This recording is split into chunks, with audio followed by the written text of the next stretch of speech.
Mana shu kishi xullas mana shu tog'a bilan bir kunda kelgan, bugun bu kishiga ham javob, boshidan nima o'tgan, nima qo'ygan, hamma narsani ko'rdingiz, to'g'rimi? Menda ham og'riq bor deb keluvdingiz, lekin bu kishining oldida xijolat, og'riqlar. Men o'zim xijolat bo'ladim bu kishini ko'rib. Hozir xursandman. Nima masalangiz, savolingiz, gapingiz bo'lsa, sizni ko'rib turibdi mana hamma. Avvalambor assalomu alaykum hammaga. Men Vobkent tumanidanman, Kumishkin qishlog'idan. 21-yil birinchi og'rigandim. Ozgina og'riqlar bordi, simsim. Oyog'im og'rimasdi. Atak. Keyin Rossiyaga massaj oldim bir hafta. Undan keyin qo'yiverdi. Ancha yillardan keyin yana og'riq kuchayaverdi. O'zimga ham qiyinlashdi ishlashim hammasi. O'tgan yili kuyovim yotuvdi bu yerda. Lichini oladi.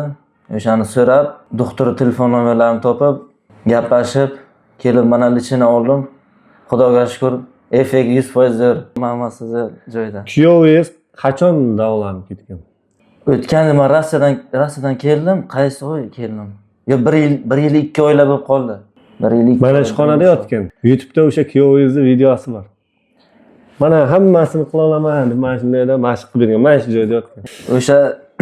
O'sha kishidan so'rab, u kishining dadasi ham yotib ketgan. Ha, u kishining dadasi ham. Onasi yotib ketdi Samarqandda vaqtda. Samarqandga bordi. Men ham eshitdim. O'sha kuyovimdan so'rab, natijalarni bilib, ixlos qilib, ishonib, to'g'ri kelaverdim. Sharoitimni ko'rib, to'g'risi. Dadasini davolaganimga 2 yildan oshdi. Dadasini qo'li ishlamay keluvdi birinchi. Ha. To'g'ri dadasi? To'g'ri, u kishi ham issiq. 2 yil bo'ldi. Bundan keyin o'g'li keldi, yurolmay, beli og'rib, beli qisib. Bundan keyin onasini jo'natdi Samarqandda vaqtda. Mana endi sizni bu sistema mana shunday zanjir, bir-biriga bog'lab ketaveradi. Shuna. Qaydandir kimdir shifo topsa, ana shunday ketaveradi. O'sha uchun har qira o'zlaringizni urmasdan, uzoqda tanlamasdan tavsiya beraman kelishlaringizni, lichini olishlaringizni. Bitta Vobkentliklar yo Buxoroliklar kelmaydi bega, 12 ta viloyatdan keladi. Ha, Temboli viloyatdan, Xorazm, Qoraqalpoqdan keladi. O'zim ko'rdim. Yaqinda Xorazmdan ketdi bitta bemor. Yaxshi bo'lib ketdi. Ishonish kerak, ixlos qilish kerak, boshqasini bilmadim men. Sog'lik, omonlik. Mana qarang, shu yerda bitta savol. Ishonish kerak. Shu yerda yurgan, yotgan mana bemorlar bor. Hamma xona to'la hozir, Xudoga shukr. Hammasida odam bor. Lekin ana shularning ichida bitta dasturxonga o'tirib choy ichyapsiz. Qaysidir qanaqadir yomon fikrlar bormi? Misol ichida yo'q, men o'zgarmadim, umuman. Yo'q, unaqa eshitganim yo'q. Mana misol bitta aka bor, skolioz bor, omurtqa qiyshiq turibdi. Ana shu kishi misol qilmagan ish qolmagan. Rossiyada ham olgan, bu yerda ham omurtqaga misol mana kostoproflar dedi, qo'l bilan urib yoki bolg'a bilan urib davolaydi. Ana shunday. Keyin blokadalar olib kelgan. Mana bu kishi tuzalish qiyin bo'ldi, blokadalar olgan. Xullas ana shunaqa ukol dorini ko'p olib kelgandan keyin bizda davol anosi qiyinlashadi. Ukol dori olmasdan primoy kelsa, misol birdaniga o'zgarib zo'r bo'ladi. Shunaqa to'g'ri gapsiz. Qani mana bu kishi bilan bitta kecha bu kishi masajini qildik. Bitta o'zingiz tanishtirib, siz ham ozgina ikki og'iz. Assalomu alaykum, hurmatli yurtdoshlar.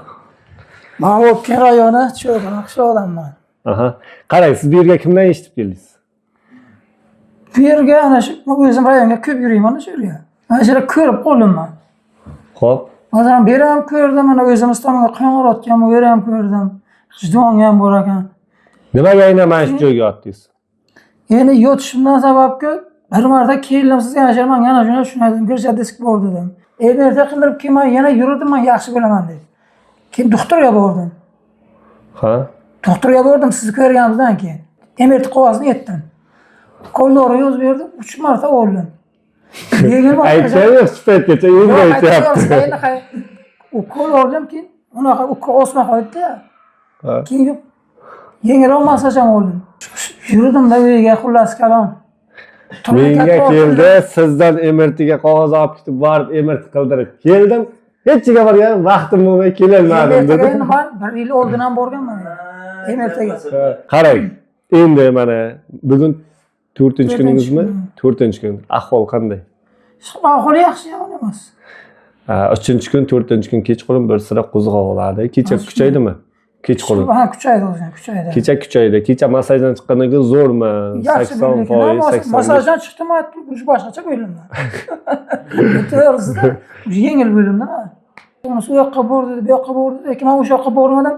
Ko'rish kerak keldim. Ularda olgan massaj bilan bu massajda farqi bormi? Yo, bor, katta farqi bor. Misol mana bunaqa parafin, griyaz, fizioterapiya, Yo'q, unaqa massajlar hamma joyda bor. Lekin bizda mana Xudoga shukr, hamma bemorda baribir rozi bo'lib chiqib ketadi. Tushunmaykundir bir nimasi bordir. Har kim har xil. Mana bu odamni men birinchi marta ko'rdim shu yerga kelgandan keyin. U odamni ham birinchi marta. Mana shunday. Yo, endi o'z-o'zidan odam ishonib birovga yoki birovga o'z-o'zidan ishonmay qolmaydi-da. Shunday. Menga endi qanaqadir ma'qul bo'ldi, o'sha bir marta kelib ketdim o'sha. Hay, tushundim. Nima uchun o'sha boshqa joydagi fizioterapiyalar mana shu bizga qilgan ishni qilyapti, lekin tuzalishi bo'lmayapti. Siz nima deb o'ylaysiz? Ana shu boshqa joylarda ham mana shunday apparatlar bor. Nima uchun nima o'zgarishlari o'zlari kutgan darajada bo'lmayapti effektlar? Mana misol doktorlarga borasiz, doktorlarga massaj fizioterapiya mumkin emas deydi. Misol massaj umuman girjaga mumkin emas deydi. Nima uchun shunaqa? Lekin mana misol ba'zi joylarda, glavniy joylarda mana shunaqa davom qilyapti-da, boyagi qilib beryapti, davolab beryapti. Lekin zo'r bo'lgan effektlar endi hamma atroflarimizda, hamma joyda massajxonalar, mana shunaqa narsalar ko'payib ketyapti. Ukol olmaslik kerak-da o'zi. Va xo'p, endi hamma bunaqa yo'nalish bilan emas-ku. Olmaslik kerak. Aslida massaj shu tabiiy yo'q, lekin doktorga borasiz, massaj olma deydi. Nima uchun? Keng tavba sizga bitta savol. Hamma joyda mana shunaqa massajxona, mana shunaqa fizioterapiya joylar, ukol dori qilmay yoki ukol dori bilan mana shunaqa joylar bor. Nimaga boshqa joyda odamlar, men bu kishi ham boshqa joyga massaj olib kelgan, lekin o'zgarmadim, og'rim qolmadi deyapti. Nimadan deb o'ylaysiz? Endi o'sha sohasini bilmaydi balkim. O'sha qayerni massaj qilishini, qanday massaj texnologiya nimalarini tushunmasa kerak.